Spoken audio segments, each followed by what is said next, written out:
Bonjour tout le monde, je m'appelle Adnan El Ghazi.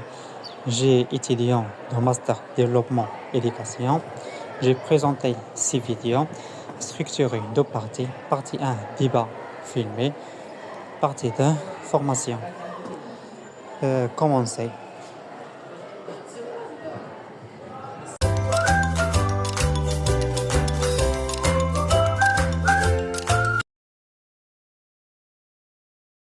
Salut tout le monde. Aujourd'hui on va débattre de 2 approches qui structurent encore nos systèmes éducatifs, la pédagogie par objectif, la PPO, et l'approche par compétence, l'APC. Je défends la PPO. Pour moi, c'est une méthode claire, opérationnelle. Elle part des objectifs pédagogiques définis selon Bloom 2001, donc on sait exactement ce que l'élève doit savoir faire, à la fin d'une séquence.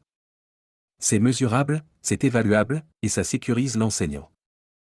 Salut Sarah, salut à tous. Je défends la PC, et justement je pars de la limite que tu viens de citer. La PPO, comme le montre Tardif 2006 et Ray 2003, produit souvent des savoirs inertes. L'élève sait réciter l'objectif, mais il est incapable de mobiliser ce savoir dans une situation complexe hors classe. L'APC, selon Pernou 1997, vise à construire des compétences, c'est-à-dire la capacité à intégrer savoir-faire et savoir-être pour résoudre un problème réel. Allez, c'est parti, plongeons directement au cœur d'un vrai casse-tête. Vous savez, il y a un défi fondamental qui hante littéralement les systèmes éducatifs du monde entier. C'est ce qu'on appelle le phénomène des savoirs inertes.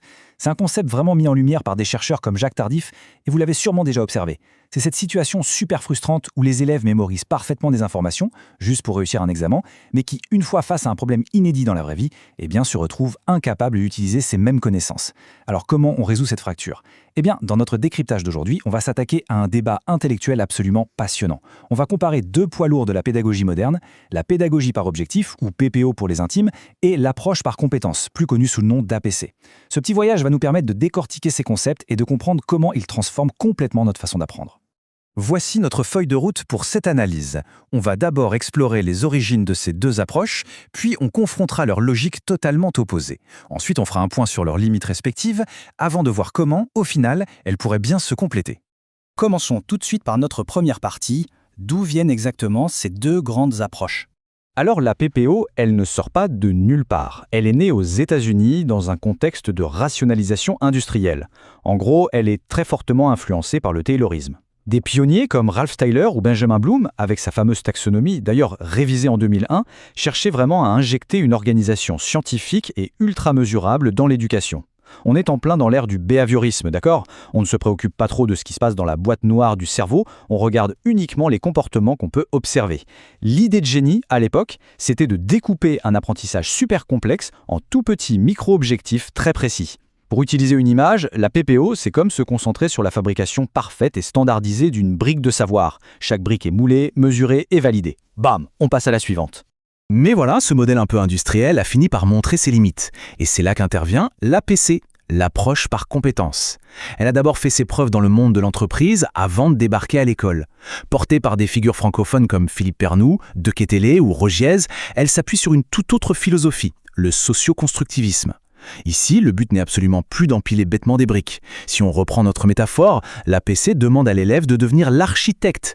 Il doit utiliser ces fameuses briques pour construire une maison solide, capable de tenir debout en pleine tempête. L'idée, c'est de confronter l'apprenant à ce qu'on appelle une situation problème, un défi complexe, inédit, où il doit mobiliser intelligemment toutes ses ressources. Le focus est vraiment mis sur l'autonomie, le sens et la capacité à transférer ses connaissances. Ce qui nous amène à notre deuxième partie. Vous allez voir, ces logiques pédagogiques s'opposent sur presque tous les fronts. Concrètement, ces 2 approches modifient complètement le rôle de chaque personne dans la classe. C'est le jour et la nuit. Du côté de la PPO, l'enseignant, c'est le chef d'orchestre, le programmateur central. Et l'élève, eh bien, il est souvent réduit à un rôle d'exécutant un peu passif qui absorbe un savoir fragmenté, purement déclaratif.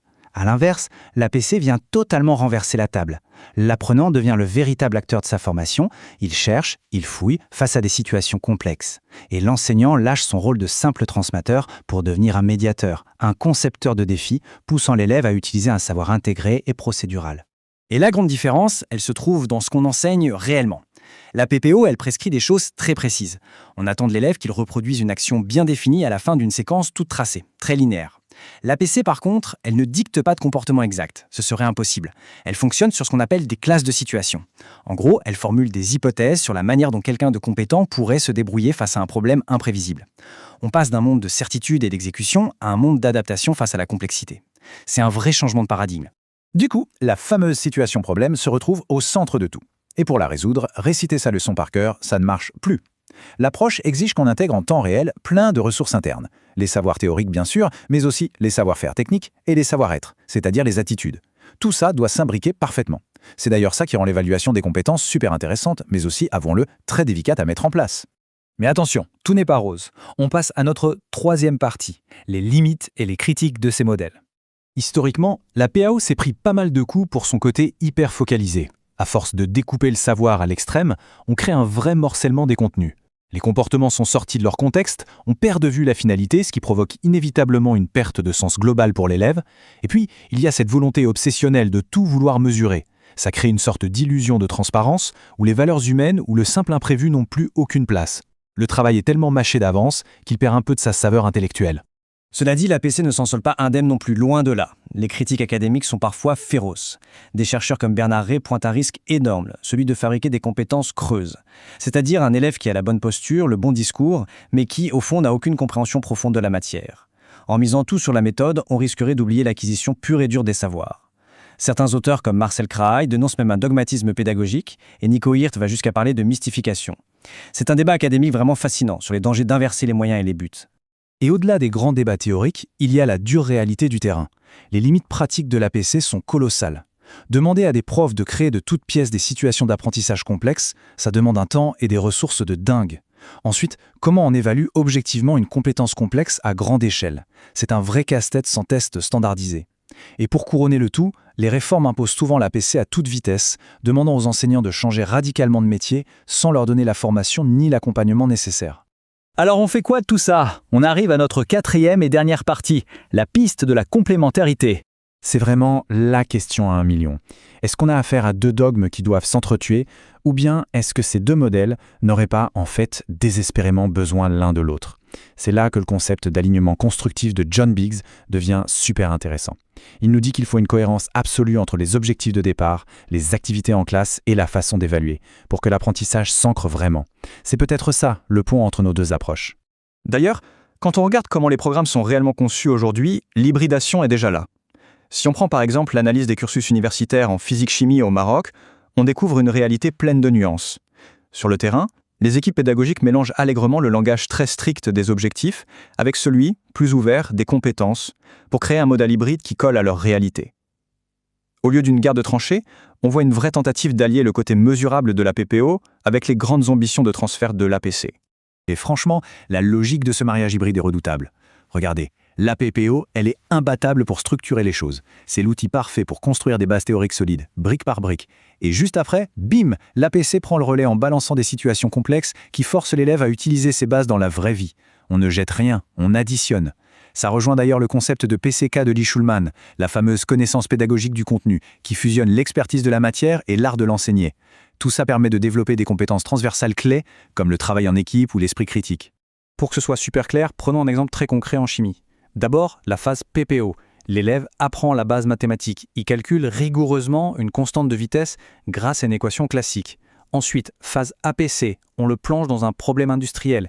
Comment tu réduis le temps de réaction pour améliorer le rendement de cette usine? D'un coup, l'équation devient une véritable arme pour agir. Pareil avec l'électrolyse. La PPO t'apprend les lois de Faraday par cœur, puis l'APC te demande d'ajuster toi-même l'intensité et le temps sur une vraie machine pour déposer une masse d'argent précise en galvanoplastie. C'est brillant parce que les compétences donnent enfin au savoir son pouvoir de transformation. En fin de compte, le vrai défi pour l'éducation de demain, ce n'est plus du tout de choisir un camp. C'est d'être capable de concevoir des parcours qui marient intelligemment la rigueur presque mathématique des objectifs avec le chaos créatif et imprévisible du monde réel.